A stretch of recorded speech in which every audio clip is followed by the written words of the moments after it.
ताबड़तोड़ गाना इस दिन आ रहा है। जी हाँ दोस्तों, आपका स्वागत है मेरे चैनल ऑसम भोजपुरी पर।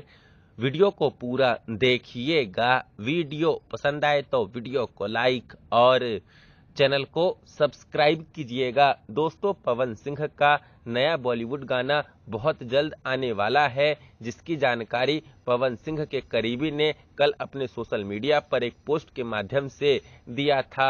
आप लोग देख सकते हैं पवन सिंह के करीबी का पोस्ट स्क्रीन पर। इस पोस्ट में, इस फोटो में लाखन सिंह मूवी के प्रोड्यूसर जगदीश शर्मा और बॉलीवुड के जाने माने writer, music composer Sabir Ahmed भी नजर आ रहे हैं। दोस्तों, मैं आप लोगों को बता दूं कि पवन सिंह ने अपने 3 से 4 नए बॉलीवुड गानों का शूटिंग कंप्लीट करके रख रखा है, जिनमें साबिर अहमद का लेखनी और म्यूजिक होने वाला है। पवन सिंह के उन्हीं बॉलीवुड गानों में से कोई एक बॉलीवुड गाना बहुत जल्द रिलीज होने वाला है। पवन सिंह के करीबी के इस पोस्ट को देखकर तो यही लग रहा है। वैसे आप लोग पवन सिंह के आने वाले नए बॉलीवुड गाने के लिए तैयार है कि नहीं, कमेंट करके जरूर बताइएगा। धन्यवाद।